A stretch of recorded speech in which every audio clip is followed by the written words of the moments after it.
The rain hammered against Sarah's windshield as she pulled into the parking lot of the Golden Oak, downtown Chicago's most exclusive restaurant.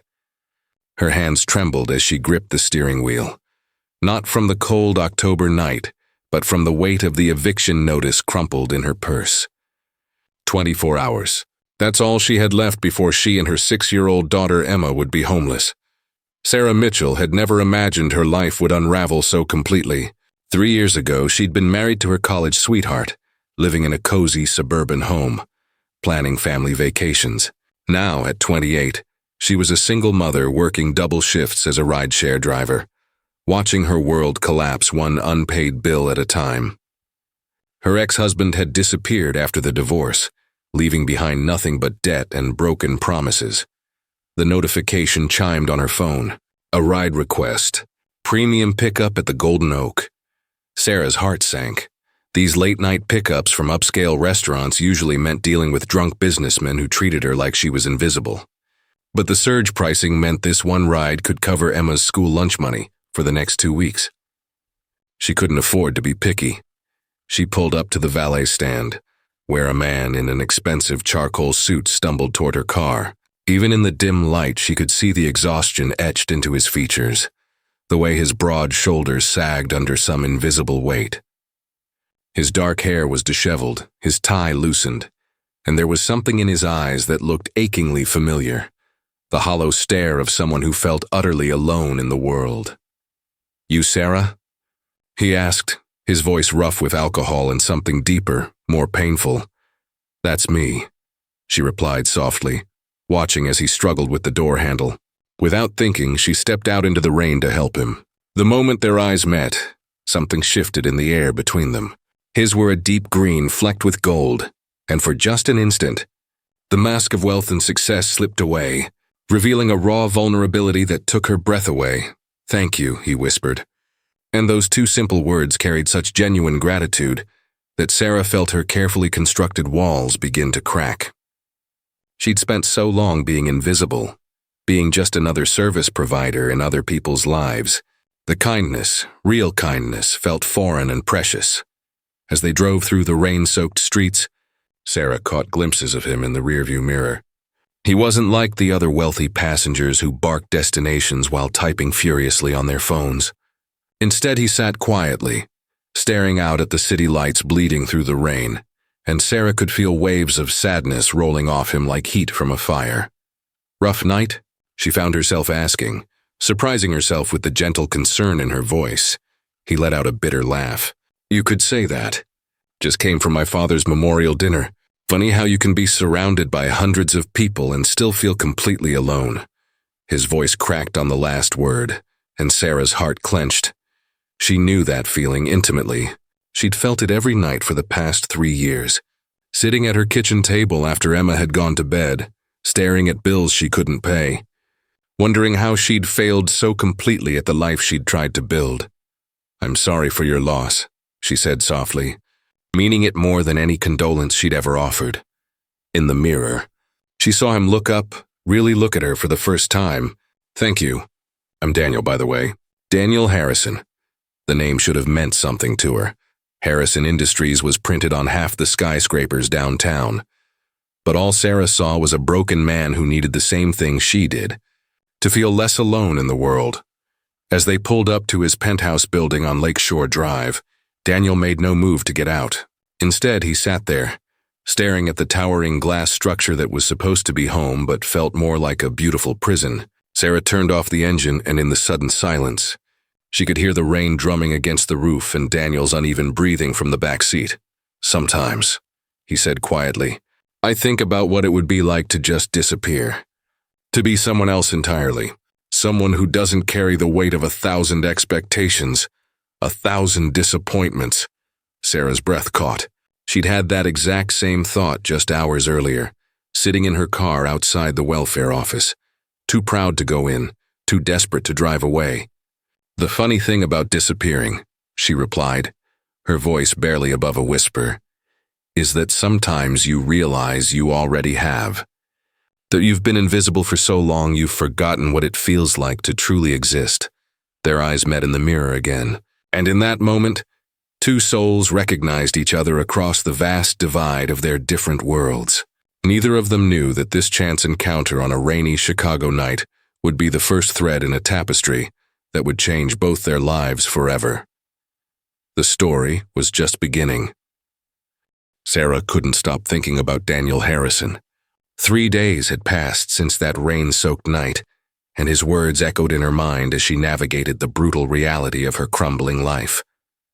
The eviction notice had been extended by a week after she'd begged her landlord, promising him the money she didn't have, but it was a temporary bandage on a wound that kept bleeding.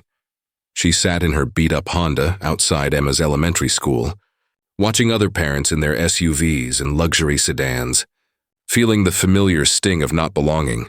Her daughter bounded toward the car, her backpack bouncing. Her face lit up with the kind of innocent joy that made Sarah's chest tight with both love and fear. "Mommy, guess what? Mrs. Peterson said we're going to the Science Museum next week, but we need $15 for the field trip." Emma's enthusiasm was infectious, but the words hit Sarah like a physical blow. $15 might as well have been 15,000? "We'll figure it out, sweetheart," Sarah managed, forcing a smile as she helped Emma into the car. But even as she said it, she felt the walls closing in. How many more times would she have to disappoint the one person who depended on her most?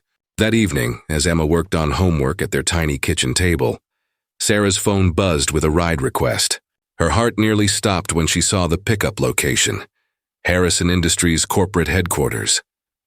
It had to be a coincidence, she told herself. Chicago was full of Harrisons, but when she pulled up to the gleaming tower, there he was. Daniel Harrison stood under the building's awning, and even from a distance she could see the tension in his posture, the way he kept checking his watch. He looked different in the harsh fluorescent light of the corporate world, sharper, more guarded, but somehow even more lonely. He climbed into her car, and for a moment, neither of them spoke. The air thrummed with unspoken recognition. "Sarah," he said finally, and her name sounded different in his voice, softer, more personal. "Mr. Harrison," she replied, professional distance creeping into her tone. The light of day, their worlds seemed impossibly far apart. "Daniel, please. And I owe you an apology. The other night I said things I shouldn't have. You were just doing your job." Sarah glanced at him in the mirror, seeing something in his expression that made her chest tighten. "You don't need to apologize for being human," she said quietly. They drove in comfortable silence until Daniel gave her an address that made Sarah's stomach drop, Mercy General Hospital. Her hands tightened on the steering wheel as memories of her own visits there flooded back. Emma's emergency room visit last year when she'd broken her arm. The bills that had pushed Sarah deeper into debt. The crushing weight of navigating medical crises alone. "Everything okay?" she found herself asking. Daniel's laugh was hollow. "My father built an empire, but he forgot to build relationships.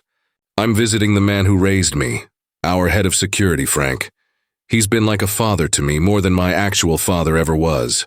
Heart attack 3 days ago." The raw pain in his voice made Sarah's own chest ache. She understood the complicated grief of losing someone who'd been both everything and not enough. "I know this might sound strange," Daniel continued, "but driving with you the other night was the first time in months I felt like I could breathe. Like I could just be myself." Sarah's heart hammered against her ribs. She'd felt it too. That strange sense of recognition, of finding someone who understood the weight of carrying the world alone. At the hospital, Daniel hesitated before getting out. Would you mind waiting? I know it's not how this usually works, but I'll pay whatever you need. I don't want to call another car." Something in his voice, vulnerable and almost desperate, made Sarah nod before she could think better of it. "Of course." She watched him disappear through the hospital's sliding doors. This man who commanded boardrooms and made million-dollar decisions, looking as lost and frightened as she'd felt during Emma's accident. An hour later, Daniel emerged, his face pale and drawn. He slumped into the passenger seat this time, abandoning the formal distance of the back seat. "How is he?" Sarah asked gently. "Stable, but..." "God, Sarah, I've been so focused on running the company that I never told him what he meant to me. He's the one who taught me to throw a baseball, who picked me up from school when my parents were too busy. And I repaid him by becoming exactly like them, too busy, too important, too late. The anguish in his voice broke something open in Sarah's chest. Without thinking, she reached over and covered his hand with hers. His skin was warm, and she felt him tremble at the contact. "It's not too late," she whispered.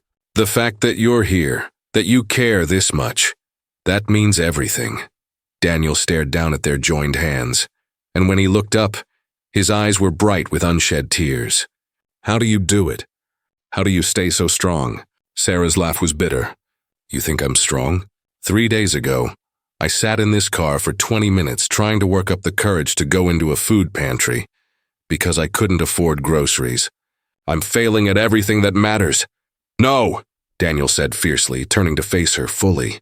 "You're raising a child on your own, working multiple jobs, fighting every single day. That's not failing, that's heroic." The intensity in his voice, the way he looked at her like she was something precious and rare, made Sarah's walls crumble a little more. For so long she'd felt invisible, worthless, forgotten. But in Daniel's eyes, she saw herself differently. Not as a struggling single mother barely keeping her head above water, but as a warrior fighting battles that mattered.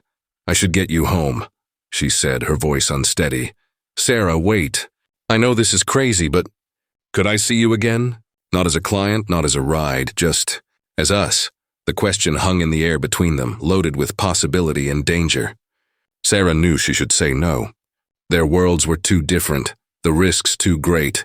But as she looked into Daniel's eyes, she saw her own loneliness reflected back at her, and for the first time in years, she felt a spark of hope.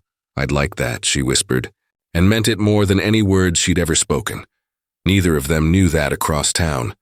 Cameras had already captured their moment outside the hospital. That whispers were already beginning in boardrooms and society pages. The first crack in their separate worlds had appeared, and soon everything would come rushing through. Sarah stood in front of her closet, staring at the handful of dresses she owned, none of which seemed appropriate for coffee with a billionaire. It had been a week since Daniel had asked to see her again. A week of stolen text messages and late-night phone calls that stretched into the early hours of morning. She'd learned that he took his coffee black, that he'd never learned to cook, that he read philosophy books to help him sleep. He'd learned that she hummed when she was nervous, that she'd majored in literature before life derailed her dreams, that she still wrote poetry on scraps of paper she hid in her purse. "Mommy, you look pretty," Emma said from the doorway, her gap-toothed smile bright with innocence. Sarah had settled on a simple blue dress she'd worn to job interviews. Professional, but not trying too hard. "Thank you, baby. Mrs. Rodriguez will be here soon to watch you, okay?" Emma nodded, then tilted her head with the curious intensity only children possess. "Is this a date? Like in the movies?" Sarah's cheeks burned. "It's just coffee with a friend." But even as she said it, Sarah knew it was so much more than that. Over the past week, she and Daniel had shared pieces of themselves she'd never shown anyone. He'd told her about the crushing weight of inheriting a company at 25 when his father died, how he'd never felt worthy of the Harrison name. She'd told him about the nights she'd cried herself to sleep after the divorce, how she'd questioned every decision that led her to this point. The coffee shop Daniel had chosen was a small place in Lincoln Park, far from the downtown towers where he usually moved. Sarah arrived first, her hands shaking slightly as she ordered a latte she couldn't really afford. When Daniel walked through the door, her breath caught. He looked different away from the corporate world. Younger somehow, in dark jeans and a simple sweater that brought out the green in his eyes. "Hi," he said, and that one word carried so much weight, so much hope, that Sarah felt her careful composure begin to crack. "Hi yourself." They found a corner table, and for the first few minutes they sat in comfortable silence, each marveling at the surreal nature of this moment. A billionaire CEO and a struggling single mother, connected by something neither of them fully understood, but both felt in their bones. "I need to tell you something," Daniel said finally, his fingers wrapped around his coffee cup like it was an anchor. "I haven't been able to stop thinking about you. Not just about that night, but about everything you've told me. The way you see the world, the way you fight for what matters. You make me want to be better, Sarah's heart hammered against her ribs. "Daniel, I know how this looks," he continued, leaning forward. "Rich guy, poor girl, it's a cliché, right? But this isn't about money or charity or some savior complex. You saved me that night, Sarah. You reminded me what it feels like to be human." The raw honesty in his voice made Sarah's eyes fill with tears. "You don't understand what you're saying. My life it's a mess. I'm being evicted. I can barely pay for Emma's school supplies. I work 80 hours a week just to stay afloat. I can't drag you into that. What if I want to be dragged in?" Daniel reached across the table, his fingers brushing hers. The touch sent electricity up her arm. "What if helping you isn't charity but privilege? What if loving you isn't rescue but recognition?" The word loving hung in the air between them, terrifying and beautiful and absolutely impossible. Sarah pulled her hand away, panic rising in her throat. "You don't love me," she whispered. "You don't even know me. You know some romanticized version of the struggling single mother who drove you home one night. The real me is tired all the time, stressed about money, worried I'm failing my daughter every single day. The real me doesn't fit into your world. Then maybe I need to find a new world," Daniel said simply. "Sarah, I've spent my entire adult life surrounded by people who want something from me. Money, connection, status. But when you look at me, I see myself the way I want to be. Not the way I'm expected to be." Before Sarah could respond, her phone buzzed with a text from Emma's babysitter. "Emma has a fever and is asking for you. Nothing serious, but she wants her mama." Sarah's entire demeanor shifted, maternal instinct overriding everything else. "I have to go. Emma's sick. I'll drive you," Daniel said immediately, standing. "No, you don't understand. My apartment, my neighborhood, it's not like your world. It's not pretty or clean or safe. I don't care about any of that. I care about you, which means I care about Emma." The sincerity in his voice, the way he said her daughter's name like it was sacred, broke through Sarah's defenses completely. She nodded, too worried about Emma to maintain her walls. Daniel's car was a sleek black sedan that probably cost more than Sarah made in 3 years. As they drove through the changing neighborhoods, from the manicured streets of Lincoln Park to the crumbling buildings of Sarah's corner of the city, she watched Daniel's face in the peripheral vision. But instead of judgment or discomfort, she saw only concern, not for his surroundings, but for her obvious anxiety. Her apartment building was exactly what she'd feared he'd see: peeling paint, broken security door, the lingering smell of cooking grease and despair. She fumbled with her keys, hyper-aware of every flaw, every sign of her failure to provide better for her daughter. "Sarah," Daniel said softly, catching her hand as she struggled with the lock. "Stop apologizing for your life. You're doing something incredible here, raising a child with love in circumstances that would break most people. Don't you dare feel ashamed." Inside the small 2-bedroom apartment, Emma lay curled on the couch under a faded quilt, her cheeks flushed with fever. When she saw her mother, she reached out with the desperate need only sick children possess. "Mama," she whimpered. And Sarah was there instantly, gathering her daughter into her arms, pressing lips to her forehead to gauge her temperature. "I'm here, baby. Mama's here." Daniel stood in the doorway, and Sarah braced herself for his reaction to the apartment's obvious shortcomings.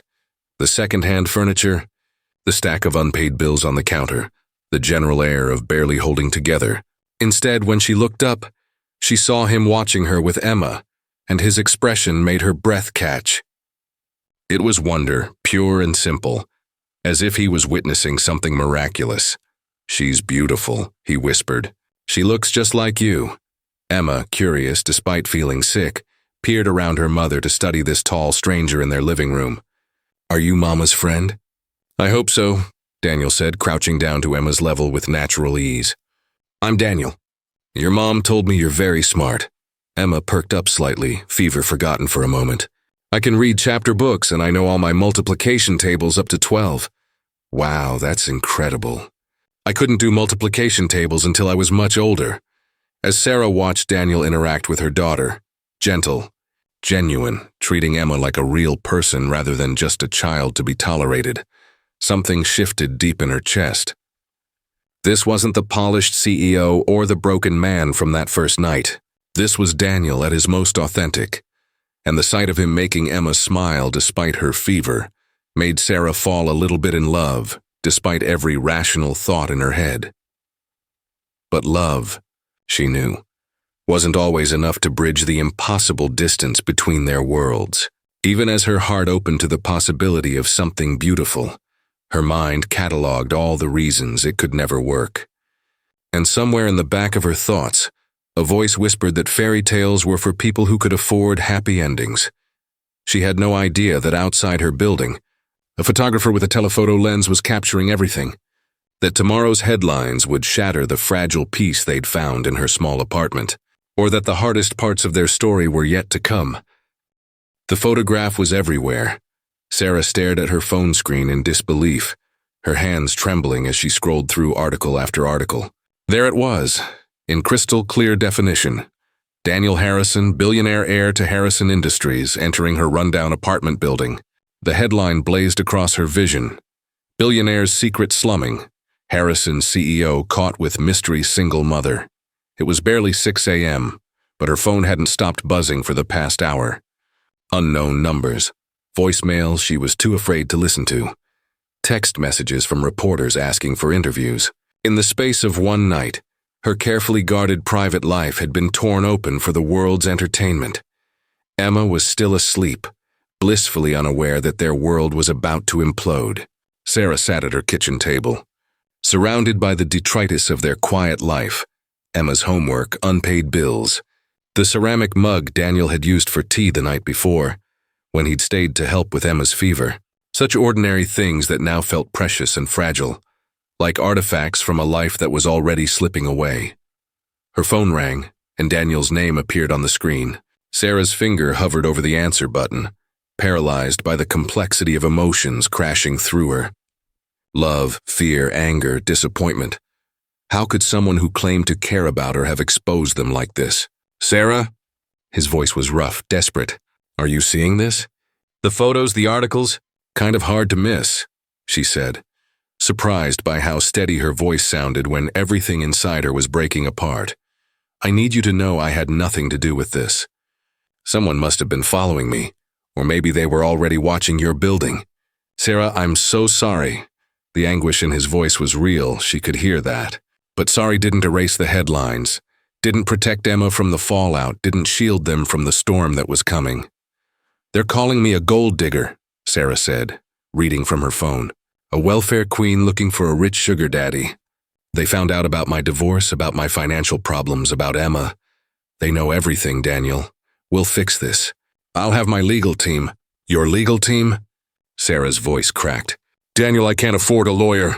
I can barely afford groceries. Do you understand what you've done to us? The silence stretched between them, filled with all the impossible realities their relationship had been built on ignoring. I never wanted this, Daniel said finally. I never wanted to hurt you or Emma. But you did. The words came out flat, exhausted. You knew this would happen eventually. Rich men don't date poor women without consequences. I was stupid to think otherwise. Before Daniel could respond, Sarah hung up. Her hands were shaking so badly she could barely hold the phone. Outside, she could hear car doors slamming, voices calling her name. When she peered through the blinds, her stomach dropped. Reporters, at least 6 of them, camped outside her building with cameras and notepads.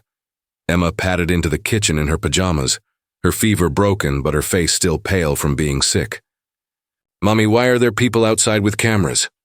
Sarah's heart shattered. How do you explain to a 6-year-old that their private life had become public entertainment? That the kind man who'd made her soup the night before had inadvertently made them targets? It's complicated, sweetheart. We might need to stay inside today, but staying inside wasn't an option. Sarah had 3 rides scheduled before noon, bills that wouldn't wait for her personal crisis to resolve itself. She called her neighbor, Mrs. Rodriguez, begging her to take Emma for the day, then slipped out the building's back entrance like a criminal fleeing a crime scene. The day was a nightmare. At every pickup, passengers recognized her from the photos circulating online. Some were cruel, making comments about gold diggers and social climbers. Others were sympathetic but intrusive, asking personal questions about her relationship with Daniel, about her financial situation, about her daughter. By the time she made it home that evening, Sarah felt scraped raw, every interaction a fresh wound. Daniel was waiting in the lobby. "The reporters are gone," he said immediately. "I had building security clear them out. You can't just make people disappear because you're rich, Daniel. I can try to protect the people I don't." Sarah held up her hand, stopping him. "Don't say you love me. Not now." They rode the elevator in silence, and Sarah could feel Daniel's eyes on her, taking in the exhaustion written across her face, the defeat in her posture. When they entered her apartment, Emma ran to Daniel immediately, throwing her small arms around his legs. "Daniel, you came back. Mommy said there were people with cameras, but I didn't see any. Were they taking pictures of our building?" Daniel knelt down to Emma's level, his face carefully composed. "Something like that, sweetheart. But they're gone now." Sarah watched this interaction with a breaking heart. Emma had already grown attached to Daniel, had started asking when he was coming over again, had drawn him pictures that now decorated the refrigerator. Her daughter had never known a father figure, and in the space of 2 weeks, she'd begun to look at Daniel with trust and affection that would be devastating to lose. After Emma went to bed, Sarah and Daniel sat across from each other at her small kitchen table, the weight of their impossible situation settling between them like a third person. "I want to fix this," Daniel said. "Tell me how to fix this." "You can't," Sarah replied simply. "This is what your world does to people like me. We become curiosities, scandals, entertainment. My daughter's face might end up in tabloids, Daniel. Her classmates' parents are probably already talking about us. Her teacher will look at her differently, then come away with me. Both of you. I have houses all over the world, places where no one knows us, where we can just hide." Sarah's laugh was bitter. "Run away to your vacation homes and play house until you get bored and realize this was all a fantasy?" Daniel flinched as if she'd struck him. "Is that what you think this is to me? A fantasy? I don't know what this is!" Sarah's careful composure finally cracked. "I don't know if you're slumming for excitement or if you genuinely care, but it doesn't matter anymore. Because caring isn't enough. Love isn't enough. We can't love our way past the fact that your world will always see me as lesser, as a threat, as something to be managed or eliminated." "So that's it?" Daniel's voice was raw. "We give up? We let them win?" Sarah looked at this man who had somehow become everything to her in the space of a few weeks, who had made her believe in possibility again, who had treated her daughter with more kindness than her own father ever had. She loved him, desperately, completely, impossibly, and that's exactly why she had to let him go. "Sometimes giving up is the bravest thing you can do," she whispered. "Sometimes protecting the people you love means walking away." Daniel stood up slowly, his face etched with a pain so deep it took Sarah's breath away. "If that's what you want." "It's not what I want," she said, tears finally spilling down her cheeks. "It's what has to happen." He paused at the door, his hand on the handle, his shoulders set in defeat. "For what it's worth, Sarah, you changed my life. You and Emma both. You showed me what it felt like to be part of a real family, even if it was just for a little while." After he left, Sarah sat in her quiet apartment, surrounded by the echoes of what might have been. Emma's drawings of Daniel still decorated the refrigerator. His coffee mug still sat in her sink. The space where he'd sat on her couch still held the impression of his body. She had done the right thing. She knew she had. But as she cried herself to sleep that night, Sarah couldn't shake the feeling that she'd just made the biggest mistake of her life. Tomorrow would bring new challenges, new humiliations, new reminders of why fairy tales weren't for people like her. But tonight, she mourned the loss of the most beautiful impossibility she'd ever known. 3 months had passed since Sarah walked away from Daniel Harrison, and the silence had become its own kind of torture. The media storm had eventually died down, moving on to fresher scandals and newer headlines, but the absence Daniel left behind had only grown deeper with time. Sarah threw herself into work with desperate intensity, taking every ride request, working 18-hour days that left her too exhausted to think about green eyes and gentle hands, and the way Daniel had looked at Emma like she hung the moon. The eviction notice had been resolved. Mysteriously, her landlord had suddenly agreed to a payment plan she could actually manage, though Sarah suspected forces beyond her understanding at work.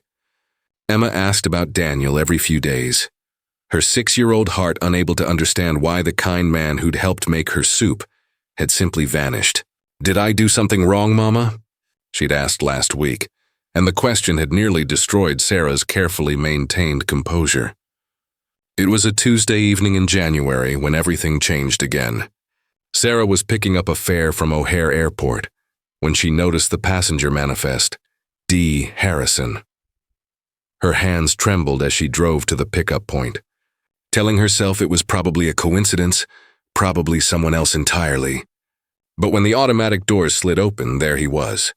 Daniel looked different, thinner, more tired, as if the past 3 months had cost him something essential. He wore a simple black coat over dark jeans, and when his eyes met hers through the windshield, Sarah felt every carefully constructed wall she'd built come crashing down.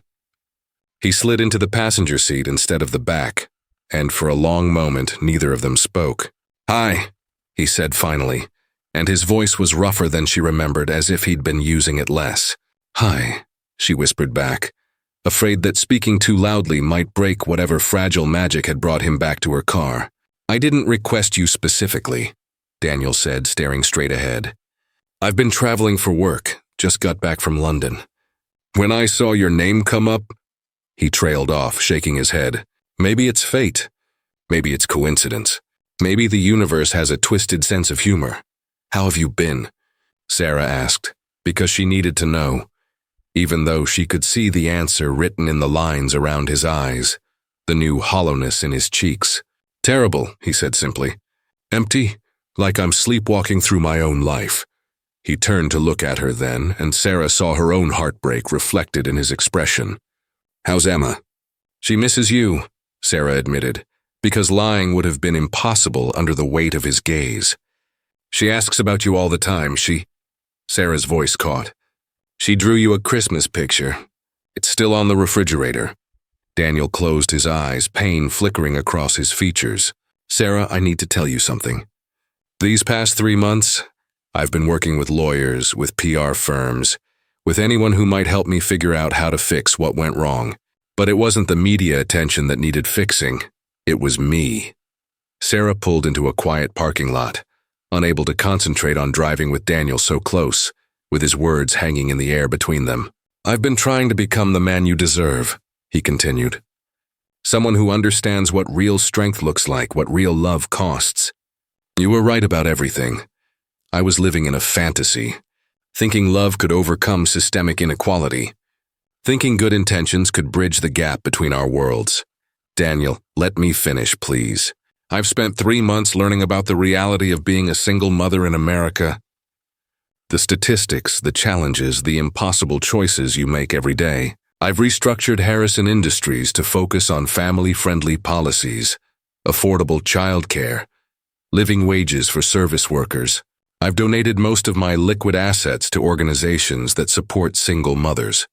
Sarah stared at him, barely comprehending what she was hearing. "You, what?" "I liquidated my stock portfolio, sold the penthouse, most of the cars. I kept enough to live comfortably, but I gave away the excess because I realized something.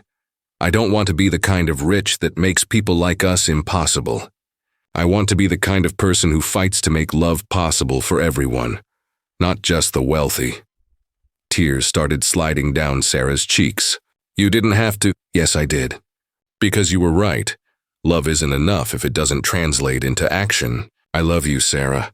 I love Emma. And I want to build a life with you both, but I want to do it right this time. As equals, not as some fairy tale rescue." Sarah's heart was hammering so hard she could barely think. "The reporters, the attention, will probably happen again," Daniel said honestly. "But this time I'll be ready. I've hired a security team that specializes in protecting families' privacy, not just celebrities' images. I've had legal documents drawn up that would make any publication think twice before printing photos of Emma. And, most importantly, I've accepted that if choosing you means stepping away from the spotlight entirely, that's a trade I'm willing to make." Sarah looked at this man who had somehow found a way to love her, across impossible circumstances, who had taken her criticisms not as attacks but as roadmaps for becoming better. Daniel, I've been miserable too. Every day I've wondered if I made the right choice. If protecting Emma was worth losing you, worth denying her the chance to have someone in her life who could love her the way she deserves. She deserves everything, Daniel said fiercely. Stability, security, a father who shows up for every school play and soccer game and scraped knee. She deserves a mother who doesn't have to choose between working and being present. You both deserve so much more than I knew how to give before. Sarah reached across the car and took his hand, marveling at how perfectly their fingers fit together. Are you sure about this? Really sure? Because Emma's already lost one father figure, and I don't think either of us could survive losing another. I've never been more sure of anything in my life, Daniel said, bringing her hand to his lips and pressing a gentle kiss to her knuckles. Sarah, I want to marry you. Not someday, not eventually, soon. I want to adopt Emma if she'll have me. I want us to be a real family, the kind that weathers storms together instead of running from them. The words hit Sarah like a physical force, stealing her breath and making her heart race with a mixture of joy and terror. Daniel, I know it's fast, I know it's crazy, but I've spent 3 months learning that life is too short and too unpredictable to waste time on maybe some days. I love you both with everything I have, and I want to spend whatever time we're given proving that every single day. Sarah looked into his eyes and saw her future reflected there.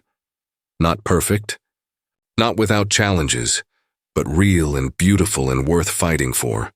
Emma's going to lose her mind with excitement, she said, laughing through her tears. She's been practicing writing Emma Harrison in her notebook when she thinks I'm not looking. Daniel's face broke into the first genuine smile Sarah had seen from him in months. Really? Really? She's been hoping you'd come back since the day you left. They sat in the quiet car, holding hands and marveling at the impossible path that had led them back to each other. Outside, snow began to fall, dusting the world in pristine white, making everything look new and full of possibility. There's one more thing, Daniel said, reaching into his coat pocket. He pulled out a small velvet box worn around the edges. This was my grandmother's ring. She was the only person in my family who married for love instead of status. I've been carrying it around for weeks, hoping I'd get the chance to ask you properly. Sarah's breath caught as he opened the box, revealing a simple but elegant diamond surrounded by smaller stones that caught the parking lot lights like captured stars. Sarah Mitchell, Daniel said, his voice steady despite the emotion in his eyes. Will you marry me? Will you let me love you and Emma for the rest of our lives? Will you help me build something beautiful from all our broken pieces? The tears were flowing freely now, and Sarah could barely speak around the joy lodged in her throat. Yes, she whispered. Yes, yes, 1,000 times yes. Daniel slipped the ring onto her finger, and it fit perfectly, as if it had been waiting all this time for her hand. They kissed then, soft and sweet and full of promises, while the snow fell around them and the future spread out like an unwritten story full of infinite possibility. When they finally broke apart, Sarah was laughing and crying simultaneously. Emma's going to die when she sees this ring. She's obsessed with princesses and fairy tales. Then we better get home to tell her, Daniel said, and the word home in his voice made Sarah's heart sing. They drove through the snow-covered streets of Chicago, hands linked across the center console, talking about wedding dates and adoption papers and all the beautiful complexity of blending their lives together. When they pulled up to Sarah's building, their building now, Sarah realized with wonder, Daniel turned to her with an expression of pure contentment. I love you, Sarah Harrison, he said, trying out her new name.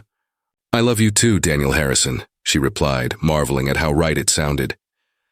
Inside the apartment, Emma was curled up on the couch with Mrs. Rodriguez, working on a jigsaw puzzle.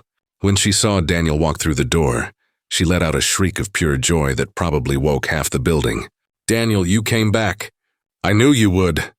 She launched herself into his arms with the fearless trust only children possess. I'm sorry I was gone so long, sweetheart, Daniel said, holding her tight. But I'm back now, and I'm not going anywhere ever again. Emma pulled back to study his face seriously. Promise? I promise. In fact, I have something very important to ask you. Daniel set her down gently, then knelt to her level. Emma, how would you feel about me becoming your daddy? Your real daddy with papers and everything? Emma's eyes went wide with wonder. For real? Like you'd live here with us and help Mama with the bills and come to my school plays? All of that and more, Daniel confirmed. I'd help with homework and tuck you in at night and teach you to ride a bike and love you just as much as any daddy could love his little girl. Emma threw her arms around Daniel's neck, squeezing with all her 6-year-old strength. Yes, yes, I want you to be my daddy. Sarah watched this moment through a blur of happy tears, marveling at how perfectly they fit together, her small family expanding to include this man, who had somehow found them across impossible odds. Mrs. Rodriguez discreetly gathered her things, pressing Sarah's hand as she left. Mija, she whispered, sometimes the best things come when we least expect them. That night, after Emma had finally fallen asleep clutching a picture she'd drawn of their new family, Sarah and Daniel sat on her small couch, planning their future. They would have a small wedding, just close friends and family. Daniel would move into the apartment until they could find something bigger, somewhere with a yard where Emma could play, and a kitchen large enough for family dinners. They would take things one day at a time, building their life together on a foundation of real love, honest communication, and shared commitment to what mattered most. Are you scared? Sarah asked, curled against Daniel's side. Terrified, he admitted, pressing a kiss to her hair. But not of this, not of us. I'm scared of not being good enough, of somehow failing you both despite my best intentions. That fear is what tells me you'll be perfect, Sarah said softly. The fact that you care that much, that you understand the weight of what we're building, that's what makes me know we'll be okay. They talked until dawn, sharing dreams and fears and all the small details that would make up their life together. When the sun finally rose over Chicago, painting the sky in shades of pink and gold, Sarah felt something she hadn't experienced in years: complete and perfect hope. The story that had begun on a rainy night with a drunk CEO and a desperate single mother had become something neither of them could have imagined. A love story that had survived public scrutiny, economic disparity, and their own fears to emerge stronger and more beautiful than either had dared to dream. 6 months later, Sarah Elizabeth Mitchell became Sarah Elizabeth Harrison in a small ceremony in Lincoln Park, with Emma as their flower girl and Frank, Daniel's recovered father figure, walking Sarah down the aisle. The headlines this time read, Harrison CEO marries for love, a modern fairy tale. And for once, the media got it right. Their love hadn't conquered their differences. It had transformed them both into people capable of building a life that honored both their struggles and their dreams. They had learned that real love isn't about rescue or fantasy. It's about showing up every day, doing the hard work of understanding and growth, and choosing each other over and over again, even when the world makes that choice difficult. And in the end, that choice, made every morning over coffee, every evening over homework help, every night as they tucked Emma into bed, proved to be the most powerful force of all. Not because love conquered everything, but because love had taught them how to conquer together, one day, one challenge, one small victory at a time. Their story became the kind that people whispered about in Chicago coffee shops and shared on social media, with captions about believing in miracles. But for Sarah, Daniel, and Emma Harrison, it wasn't a miracle at all. It was simply what happened when two broken hearts decided to heal together, creating something more beautiful than either had ever been alone. The fairy tale wasn't in the happy ending. It was in choosing to write a new story every single day together.